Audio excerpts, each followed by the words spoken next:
Kutvach, we're learning as a schusser for Shlema, V'ilan Chaya Basarach, and Meir Ben Cyril Peril. We're on the top of Tes Zayin Amud Aleph. We're really in the middle of a sugya, but we had mentioned a brisa. Amar Mar, second line. Hashoichet b'muchni, someone who shechts using a wheel. Shchita, we're going to see exactly how he uses the wheel. Shchita shekshera. The brisa says that the shchita is a good shchita. We have another brisa that says exactly the opposite. If you use a wheel to shecht, it's possible. You're not coming through clearly. Is it just me? How you're losing? Yeah, we're good here. Yeah, I'm It good. might be your. Yeah, you're also. Yeah, he's freezing a little.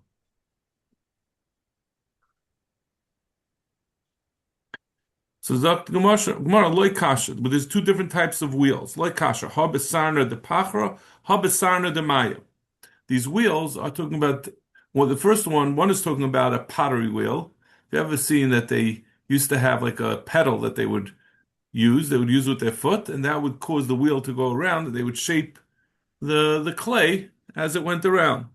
The other one is a sarna de maya, a water wheel, a wheel that the paddles are being pushed by the water, by a river. So the potter's mill, if you put a knife on it, and that causes it to swing across the neck of the animal, so that was done by the kayach of the person, and it's going to be a kosher shchita. But from the mayim, if it's being pushed by mayim, it wasn't done by a person, that's going to be possible. I just want to note, I just asked tonight, when I was in shul, I asked the Rav, who also learns Daf Yomi, and I asked him like about this back and forth motion of the knife, because I really don't know anything l'maisa about how shechita is done. And he said there really is no necessity of having a back and forth motion. He said what the Gemara says earlier about a back and forth motion is just if you don't have a long enough knife that it could do all the simonim in one thing, then you need the back and forth. And the Gemara before that said that you bounce it off the wall, and that's how you had the to and fro, was just in a makom where the knife wasn't long enough. I just have to accept it because I don't have any other information. If someone knows somebody who knows about shechita, maybe you could determine this. But in any case, so this wheel, the reason why I'm bringing this up is because we're talking about a wheel. I wouldn't imagine a wheel goes back and forth. A wheel is just a single stroke. It's one way. It doesn't go back and then forth. So I guess that would be the same answer. It's a long enough blade that it could do the both simonim in one shot. It doesn't need to go back and forth. Where are we up to again? We're on Tes Zayin Amud Aleph, about 5 lines down.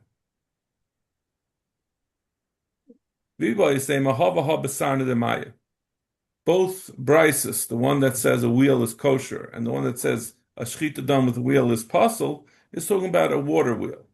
It's being propelled by water. One is talking about the kayach rishon is a hard thing to describe. The way Rashi describes it is, let's see, kayach rishon miyad kishanot al hadaf hamaka v'samayim. There was the water wheel is run by the water, by the flow of water, and he had the water dammed up behind the board. As soon as he takes away the board, the water immediately hits the paddle, and the paddle has a knife on it, and that goes and does the shechita. It's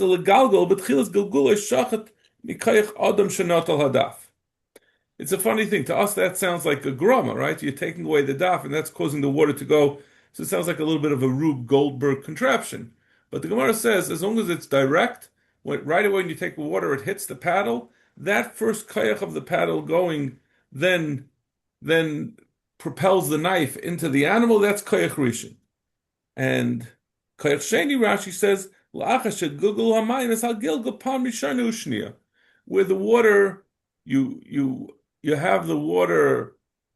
The water is running, and it's just keeping the paddle, the water mill, going around in circles. And I guess he takes the behema and he puts it I guess more he puts the behemoth near the knife, and I'm not sure exactly what the case is. Either he puts the animal near the knife after it went down around a couple of times, or that the water took a while to get to where the paddle is. So that's going to be that's going to be a koyach sheni, and that he's not going to be. That's not going to be a kosher shchita. Gihada Amar Papa, Haiman the Kafse Lechavre, someone who tied up his friend, Ashkalea Bitka Demaya, and he caused water to pour over him. Umis Chayev, he's Chayev. My time Aguri Dideyu. Since he caused the water to go over him, he's Chayev for killing him. Dahani Bey Giridehi Dahani Bey. It's his arrow literally, but it means his kayach that caused him to die. That's only if the water went immediately on him. But if he caused the water, let's say he opened up the dike all the way upstate and the water rushed down the Hudson and it came all the way, 20 miles away, that's Kayach Sheni Grama Ba'almahu. Then he's not going to be Chayiv Deraisa. Obviously, this is a terrible human being, and the Rebbe Shalom is going to get him back, and he's going to be Chayiv Midei Shemayim, but he's not going to get Misa in Bezdin. Yosef Rav Achure de Reb Chia. Rav was sitting behind Reb Chia. Reb Chia kamei de Rebbe, and Reb Chia was sitting in front of Rebbe, and Reb Chia and Rebbe were talking. Yosef Rebbe Kamar, Rebbe said, "Minayin l'shchita shu betalosh."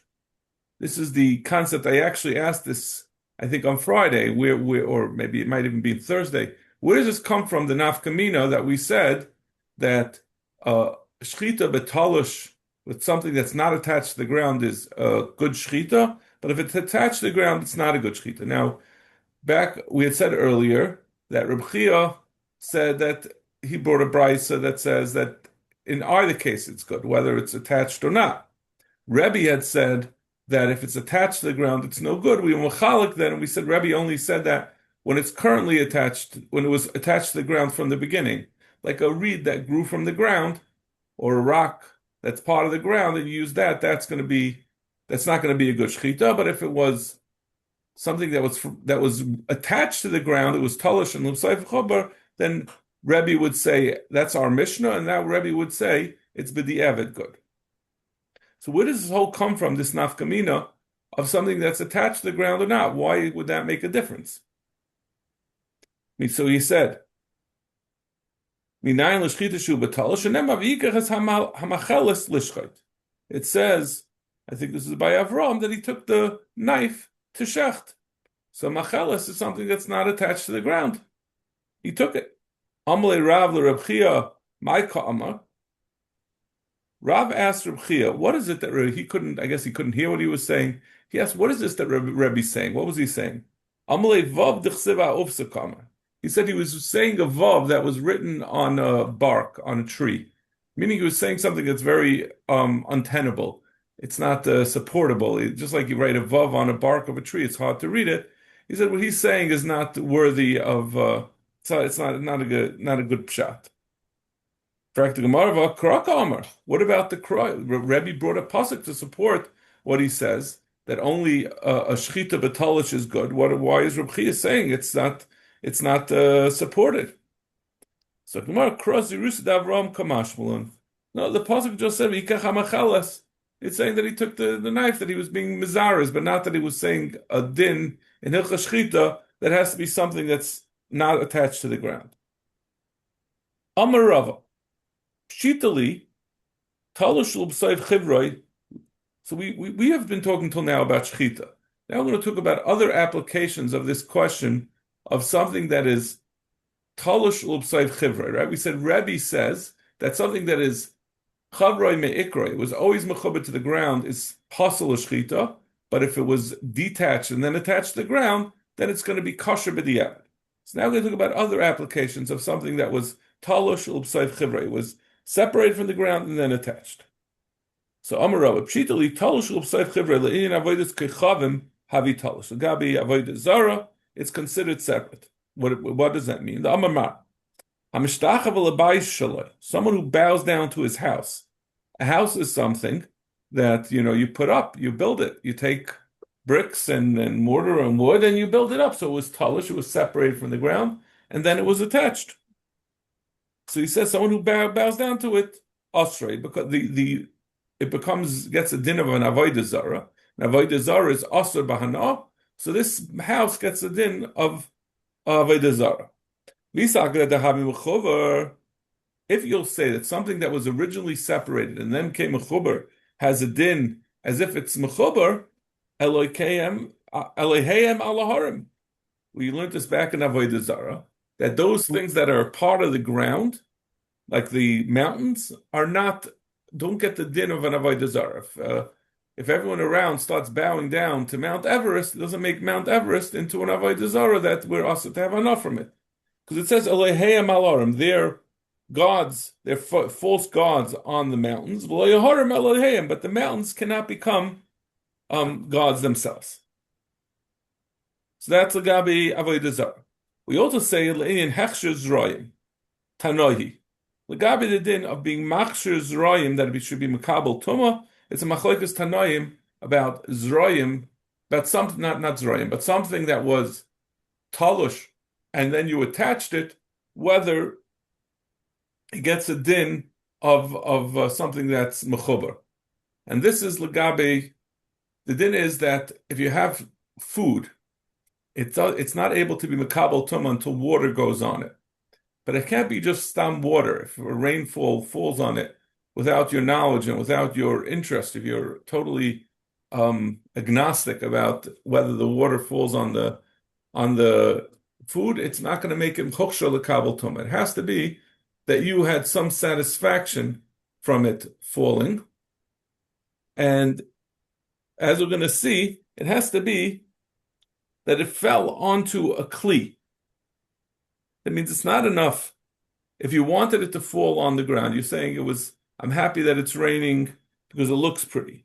That would not make the water that you have satisfaction with that water. It has to be. So we're talking about where the water went on the food, and you're not badafka interested the water went on the food. But if you were happy with the water being there for a different reason, that it came onto a kli or something that was not mechubel karka, then that water has a din that you're happy with the water, and then when the water goes onto your food, it's going to be machshir lekabel. Okay, so let's see how this applies. The Tan hakoifa kara ala kaisa. If someone turned over a platter on top of a wall, bishvil tudach, in order that this kli should get washed off, you want the water to fall in it and rinse it off. Hareza b'chayitin. That water that then falls off of that kli, it was on something that's talush, right? The kli is not attached to the ground, so therefore, if it then falls onto your food, it's going to be machshir lekabel tumah. However, b'shvil shel yikulaka hakaisel, if he's just doing it, he's put the kli on it to stop the rain from going onto the wall.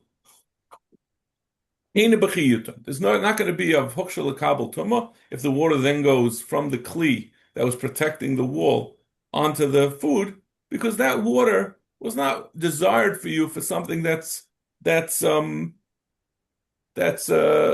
min hakarka.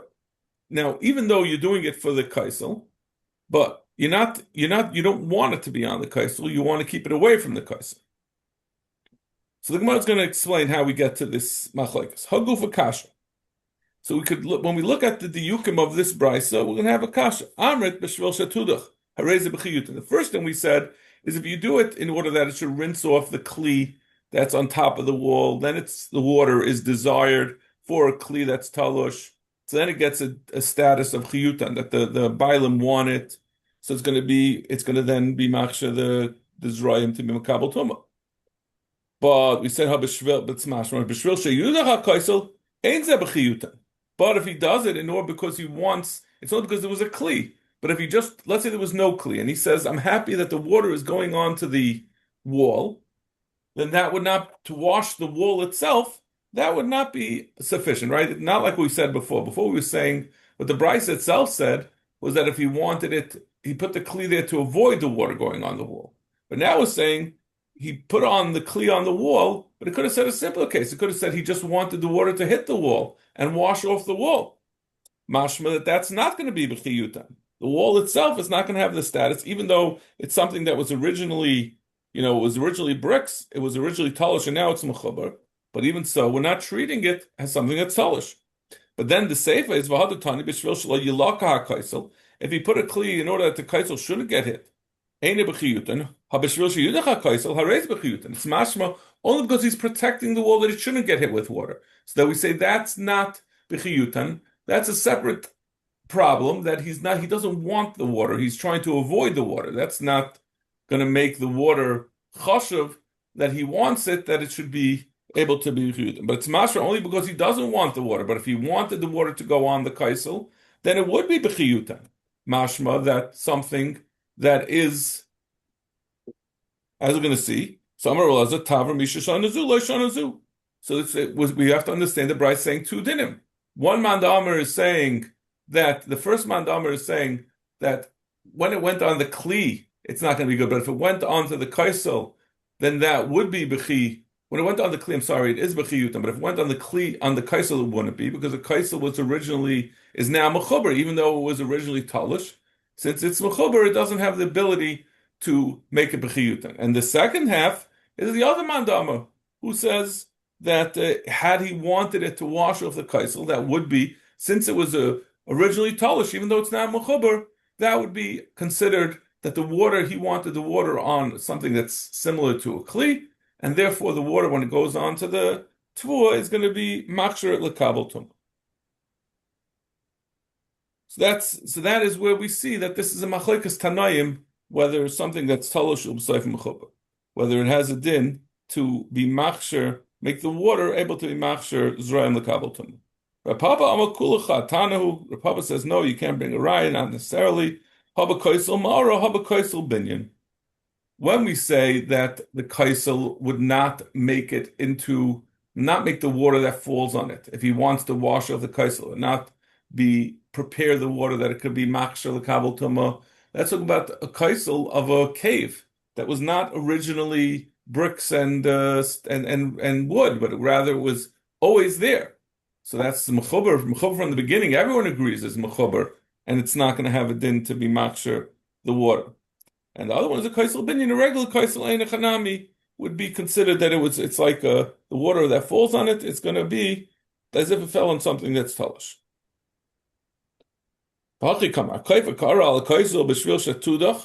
If someone puts a ka'ara on the kaisel in order that it should wash off the kaisel, and that's what you're doing. That's talking about a kaisel of a cave that was always there, so therefore it has to be that he had in mind the kli on top of it. And the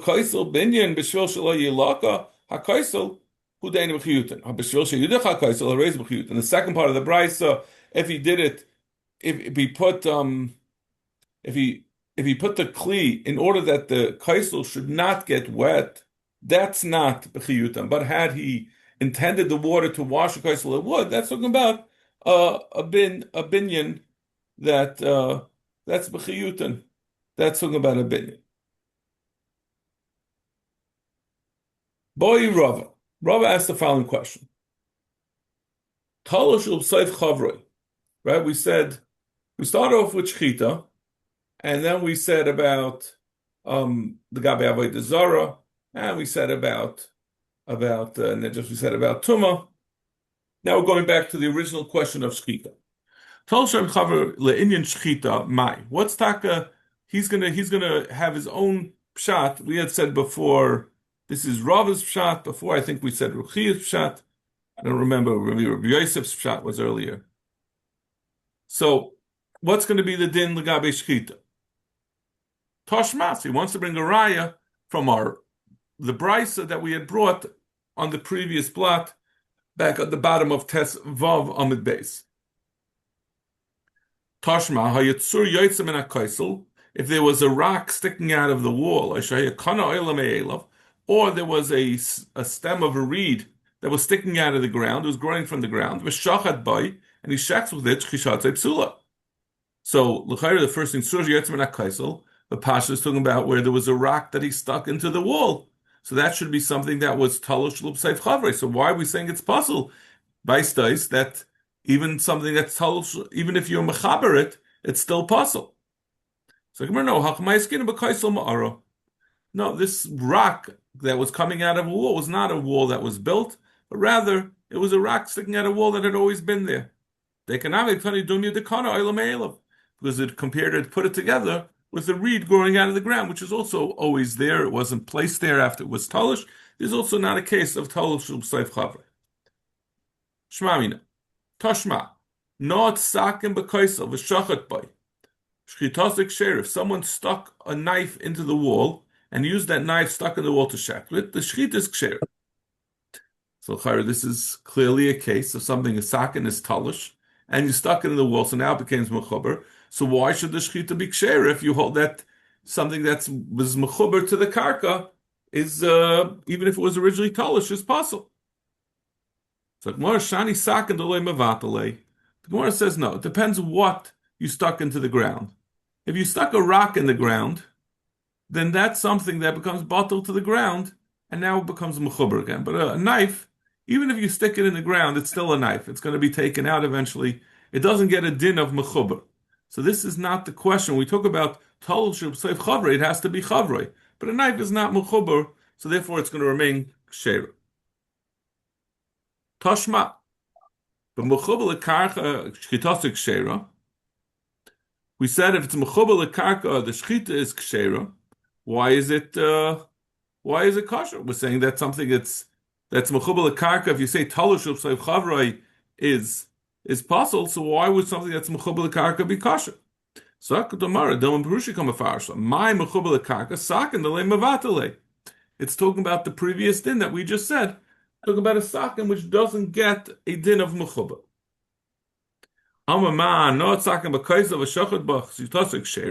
If someone stuck a knife into the wall and he shechs with it, the shchit is ksheira.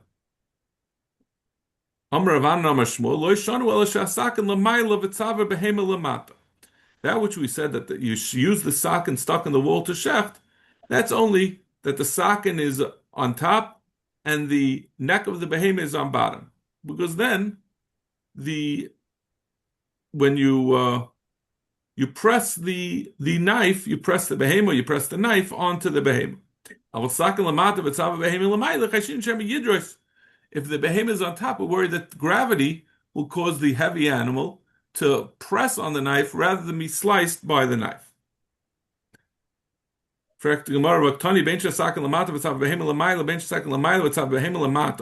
What about we had seen the price on the previous, again, back on Tezvav, that said that it doesn't make a difference which is on top. So why are we saying now that if the sakin is on bottom, it's going to be possible because we're worried about drisa, worried that he pressed onto the knife? Sakin lamata v'tzava behema lamata b'tolush. Sakin lamata v'tzava behema lamata b'mechuber. Depends which one you're talking about.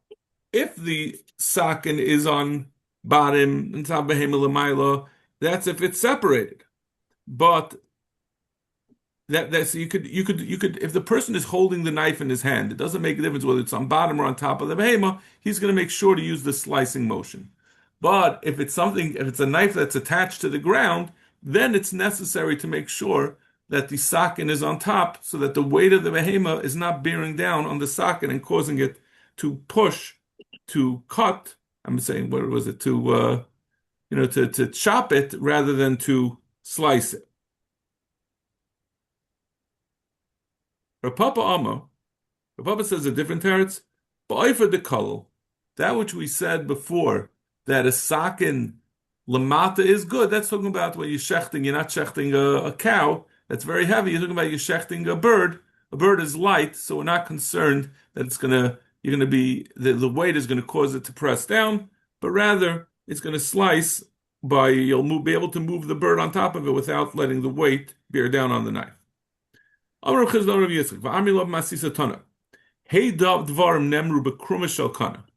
are four things that you could do with this sharp reed that's able to cut. First of all, we said you can't use it to shecht with. Ve'ein malamba, you can't do a mila with it. Even outside of Belgium, you cannot do a mila with this reed, sharp reed. Ve'ein mechatchim b'rabasar, you can't use it to cut meat. Ve'ein mechatzim b'shinayim, and you can't use it to pick your teeth. Ve'ein mekanchim ba, you can't use it when you go to the restroom to instead of in the place of tissues. Now, these heidvarim, at this point, we're assuming they're all for the same reason. And Gemara is what's going to end up because wood, the reeds get splinters. So we're concerned about by the shchita that the splinter is going to come out and make the animal in a treifa as you're slicing it. And mila, we're worried obviously that it's going to cause damage to the child from the splinters. Ve'mechatcham basar, was scared that splinters will get into the meat and it will be a danger to have splinters in the meat. Chatzim bashinayim, again the same thing. It's going to cause damage to the person. Mekancham ba, also it's going to cause damage. So Zek Fektamar ain't shaykhim bavatanya b'chol shaykhim bein b'tzav bein b'schus bein kumishal kana. Our Mishnah said you can use a reed. How could we say you can't use a reed? Marapapa b'simuna da'agma. That which we said in our Mishnah that you could use a reed, that's talking about a special reed that grows in the marsh that's very sharp and very has a lot of integrity. It's not going to fall into splinters. So when there's no concern, you can use it for shchita. We said ve'emachatcham basar, you can't cut meat with it. Rapapa machataba kirvei dogim, the zigi. Rapapa would cut the flesh of fish because it's easy to see a splinter in it since it's very light colored. So when you cut it with this wood reed, if any splinters got in it, you would see it and pick it out. Rabba bar Rav Huna mechatich ba'oifa derachich. Rav Huna would use the reed to cut a bird because they're soft. Again, there's no chashash that splinters will come off of it when you're cutting something soft. There's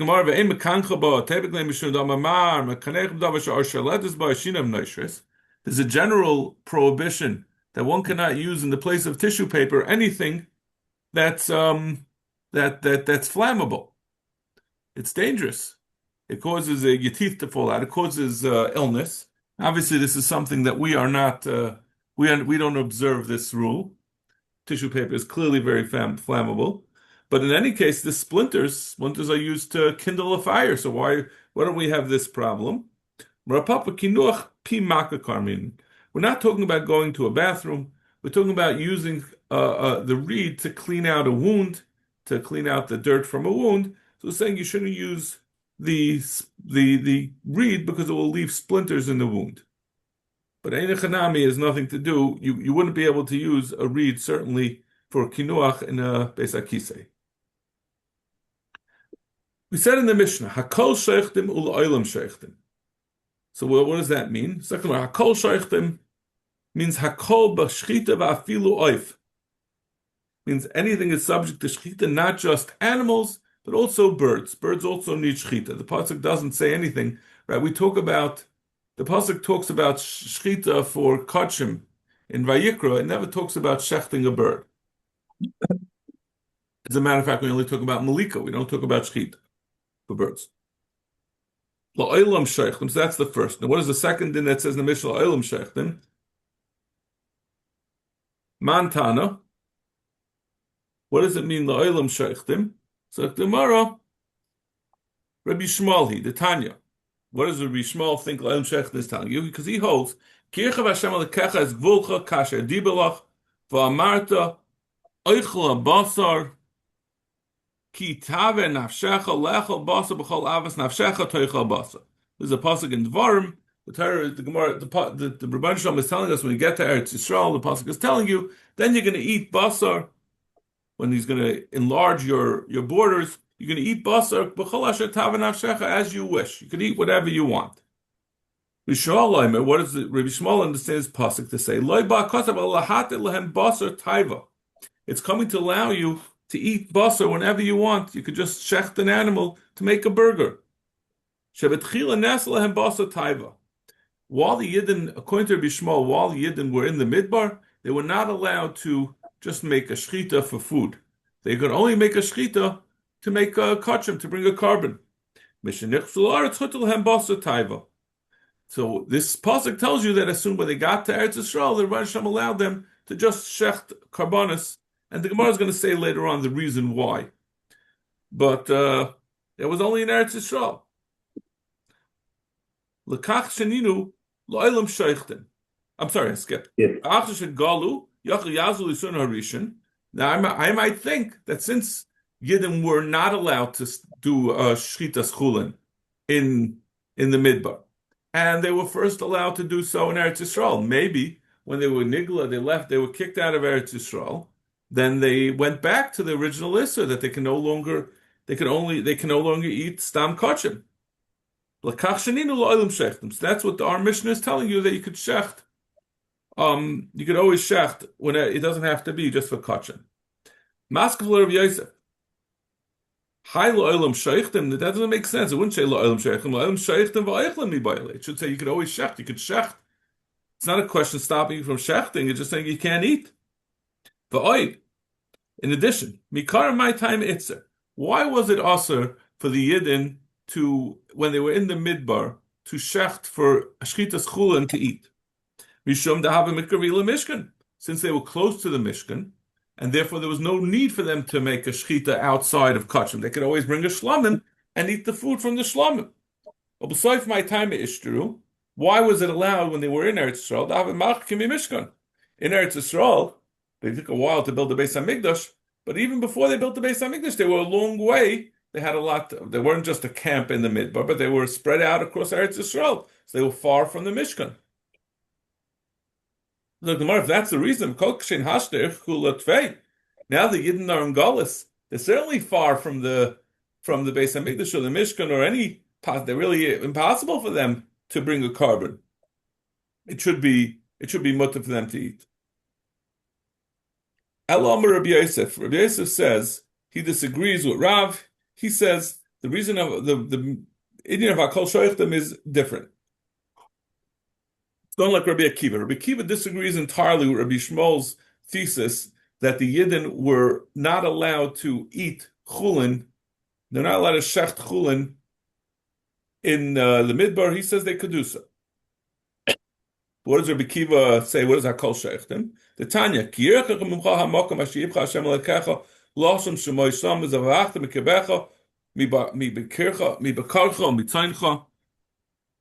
pasuk says, when you're far away from the Beis Hamikdash, and you're going to shecht,